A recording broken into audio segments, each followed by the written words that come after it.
Addiction to thinking.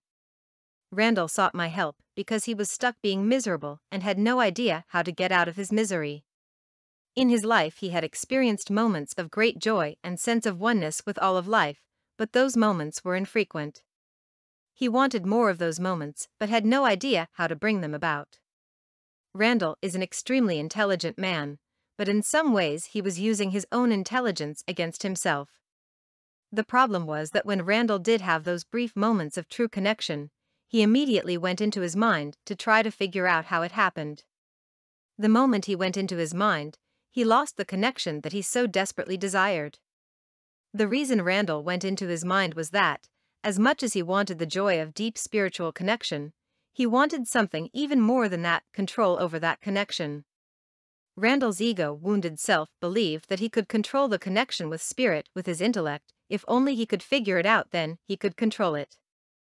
The last thing Randall wanted to do, which is what is necessary to connect with spirit, is to surrender his thinking. Randall was deeply addicted to thinking as a way to not feel his inner experience. Thinking was his way of controlling his painful feelings, such as his aloneness, loneliness, and helplessness over others and over his spiritual connection. Many of us are addicted to thinking. We believe if we can just figure things out, we can control others and the outcome of things. We want to control how people feel about us and treat us by saying just the right thing, so we have to think about it over and over to discover the right thing to say. This is called ruminating. Ruminating is obsessively thinking about something over and over in the hopes of finally coming up with the right answer, the right thing to say, the right way to be, to have control over others and the outcome of things. Ruminating is also a way to have control over our own painful feelings, which is what addictions are all about. In my work with Randall, he would immediately go into his head and analyze what was happening in the session the minute feelings came up. Over and over I would bring him out of his head and into his body, into his feelings. His feelings were so terrifying to him that he could only stay with his feelings for a few moments before he was back into his head, explaining, figuring out, intellectualizing. He was so terrified of the soul loneliness and aloneness he felt that he had learned to avoid these feelings with his mind. Yet until Randall was willing to feel his painful feelings, which had been there since childhood, he couldn't stay out of his head.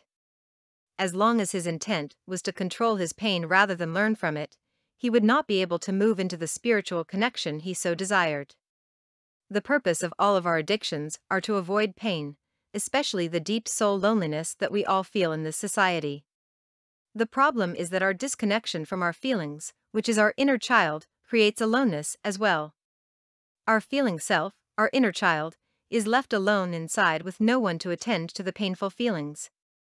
It is only when our desire is to learn about how we may be causing our own painful feelings that we open to our inner experience. Our desire to learn also opens the door to our spiritual connection, which we cannot feel when our intent is to avoid pain with our various addictions.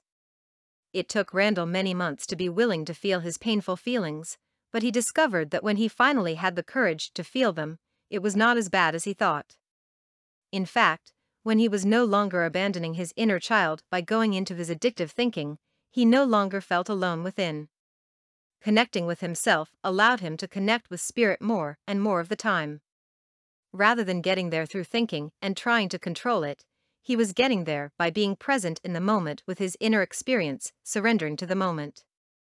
Randall found that while he could not control others and the outcome of things, he actually did have control over his misery by choosing the intent to learn rather than protecting against pain. While he couldn't control spirit, he did have control his own intent, which eventually led to his being able to connect with spirit. For more content like this, please visit learnforfree.biz. Content produced and distributed by AllSuperInfo. All rights reserved. Discover the proven formula for automated sales and success that you can apply to your business in under 30 minutes. Reserve your seat at allsuper.info/webinar.